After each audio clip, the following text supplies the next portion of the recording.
Locked up for causing a serious crash with injuries while driving at 4 times the legal limit. It seems like a pretty cut and dry case, except the tri-state man convicted says he had only had 1 glass of wine. And doctors say he suffers from a rare disease that could explain why there was so much alcohol in his system with so little to drink. Tonight, only on 9 on your side, anchor Julie O'Neill delves into this first of its kind really legal case here in the tri-state.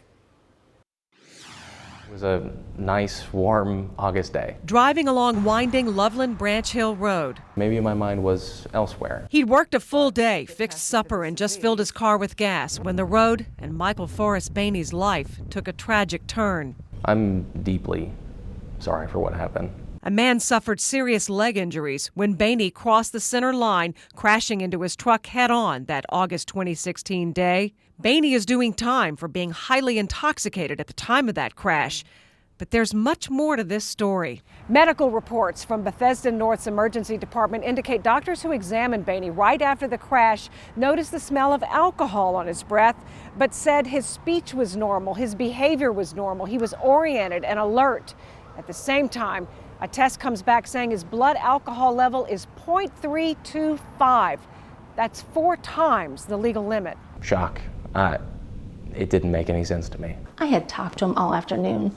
I had talked to him on the phone on the way home. So Betsy Behne, Forrest's mom, searched for answers and found auto-brewery syndrome. It's an extremely rare condition. Dr. George Smullian is chief of infectious diseases at the University of Cincinnati. He's not involved with Behne's case, but says research is growing on this illness in which the belly becomes a brewery. I think that the people in whom it truly has been proven, they fall into that perfect storm. A storm in which he says patients who had abnormalities in their gut took antibiotics, spurring the growth of yeast. The antibiotics work to get rid of other bacteria in the gut and allow the yeast to take over. The yeast then converts carbohydrates into ethanol. Doctors in Ohio and New York tested and diagnosed Behne with the disease while he was awaiting trial. Over periods of time, his blood levels would spike. They would go up, they would go down, they would go up, they would go down. And frankly, the numbers were somewhat dramatic. But Behne's attorney, Scott Croswell, says his diagnosis would not fly in Claremont County,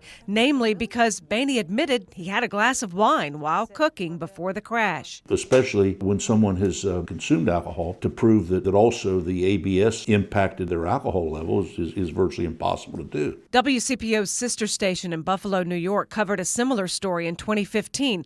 A teacher was stopped by police with a 0.33 blood alcohol level. Her case never made it to trial. It was thrown out after her hospital testing, like Behne's, showed she had elevated alcohol in her blood after eating carbs. The big question is how much of it was what you drank and how much of it was the disease. Certainly, and that's a perfectly valid question. Behne couldn't prove he'd only had 1 glass of wine.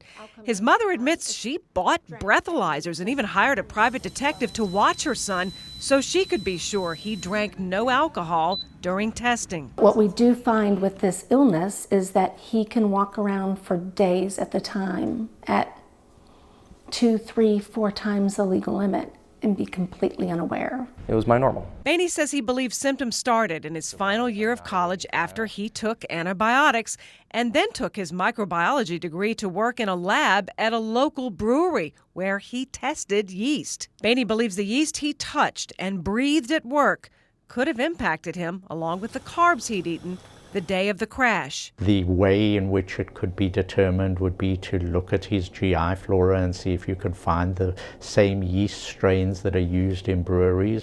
Short of that, is there true cause and effect? It's impossible to know. There were too many unknowns swirling around a rare and treatable disease not currently accepted as a legal defense. We researched it extensively, and I don't believe there's been any case that I'm aware of that a court found legally that a person suffered from this syndrome and therefore they were not guilty of an offense. Before facing aggravated vehicular assault charges, Behne never had any brush with the law.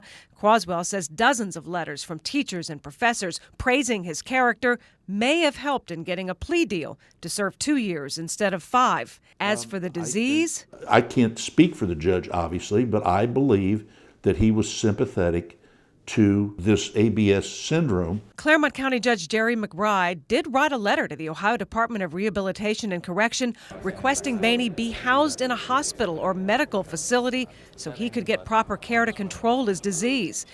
Behne was instead placed with the regular population at the London Correctional Institution, where he is today. I don't expect any change in my circumstances, but I believe that putting this story out there will help somebody. That's my goal. Neither the judge nor prosecutor nor Ohio Corrections would give me an interview on Behne's case. He's 6 months into his 2-year sentence.